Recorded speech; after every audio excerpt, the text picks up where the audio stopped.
اعوذ باللہ من الشیطان الرجیم بسم اللہ الرحمن الرحیم سورۃ الاعراف آیت نمبر 199 خذ العفو وامر بالعرف واعرض عن الجاہلین. خذ العفو، آپ درگزر کو اختیار کیجیے. وامر بالعرف، اور بہتری کا حکم کرتے رہیے. واعرض عن الجاہلین، اور جاہلوں سے اعراض کیجیے. پیچھے آیت نمبر 198 میں اللہ تعالیٰ مشرکان باطلہ کا ذکر معبودان باطلہ کا ذکر فرما رہے تھے کہ انہوں نے جتنے بھی معبود بنائے ہوئے ہیں، اللہ نے بارہا یہ بات دہرائی کہ لا یستطیعون نصرکم، یہ تمہاری کسی بھی قسم کی کوئی مدد نہیں کر سکتے، یہ تمہیں کسی بھی قسم کی کسی نقصان سے نہیں بچا سکتے، اور تمہیں کسی نقصان سے کجا یا اپنے آپ کو بھی کسی نقصان سے نہیں بچا سکتے. ولا انفسهم ینصرون، یہ اپنی بھی مدد نہیں کر سکتے. اگر کوئی ان کا دشمن ان کے سامنے آ کھڑا ہو تو یہ اپنے آپ کو بھی اس دشمن سے بچا نہیں سکتے. تو اللہ نے فرمایا ان کی معبودیت کی تو انتہا یہ ہے کہ ان کی اختیارات کی انتہا تو یہ ہے تو تم انہیں کس طریقے سے معبود بنا سکتے ہو.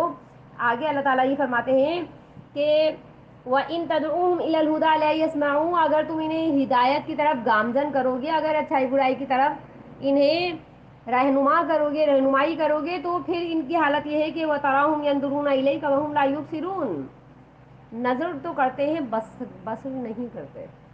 اے نبی، آپ کو ایسا لگے گا کہ یہ آپ کی باتیں سن رہے ہیں، لیکن دراصل یہ آپ کی طرف دیکھ تو رہے ہوتے ہیں، ان کے چہرے آپ کی طرف ہوتے تو ہیں، ان کے رخ آپ کی طرف، لیکن یہ دراصل آپ کو نہیں دیکھتے نہیں ہیں. یہ تو آپ کو دیکھ بھی نہیں پاتے، یعنی آپ کو اس طرح سے اگنور کرتے ہیں کہ یہ اچھی طریقے سے آپ کو نظر ٹکا کے دیکھتے بھی نہیں ہیں. وَهُمْ لَا يُبْصِرُونَ، تو نظر اور بصر کا فرق یہی ہے کہ ایک انسان کسی انسان کی طرف رخ تو کیا ہوا ہوتا ہے، لیکن دراصل وہ قلبی اعتبار سے، پورے توجہ کے اعتبار سے، عمل کے اعتبار سے وہ اس کی طرف توجہ نہیں کیا ہوا تھا. تو جو بصارت دراصل چاہیے ہوتی ہے وہ بصارت ان کے اندر نہیں ہے.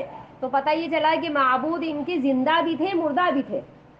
زندوں کے لیے اللہ نے فرمایا کہ اے نبی، اگر آپ ان کو ہدایت کی طرف گامزن کریں، اگر آپ ان کو رہنمائی کریں ان کی، تو ایسا لگے گا کہ یہ آپ کی طرف دیکھ تو رہے ہیں، لیکن دراصل یہ دیکھتے بھی نہیں ہیں.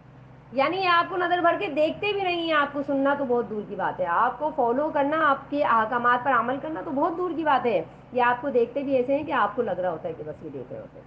آگے اللہ تعالیٰ ہی فرماتے ہیں کہ خذ العفو، اے نبی آپ درگزر سے کام لیجیے. اس کا ربط کیا ہے؟ اس کا ربط یہ ہے کہ پچھلی جو گزشتہ آیات ہیں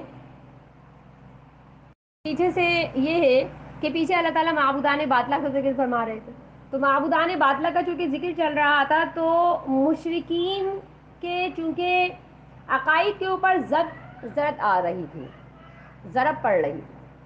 تو مشرکین کی عقائد پہ جب ضرب پڑ رہی تھی تو شائبہ یہ تھا، اندیشہ یہ تھا کہ مشرکین ایسے بدکتے کہ پھر وہ مسلمانوں کے خلاف کوئی نہ کوئی کارروائی کرتے اور مسلمانوں کے خلاف کچھ لب کشائی کرتے اور مسلمانوں سے جھگڑ بیٹھتے.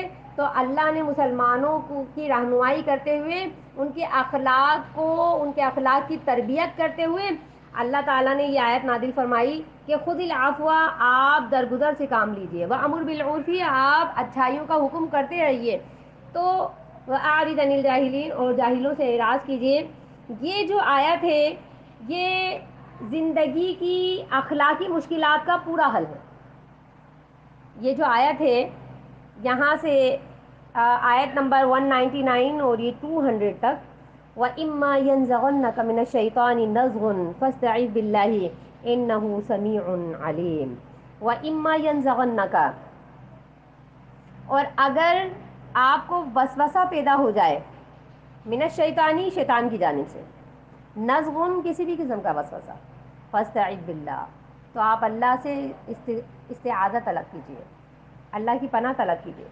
انہ سمیع علیم، بے شک وہ سننے والا جاننے والا ہے.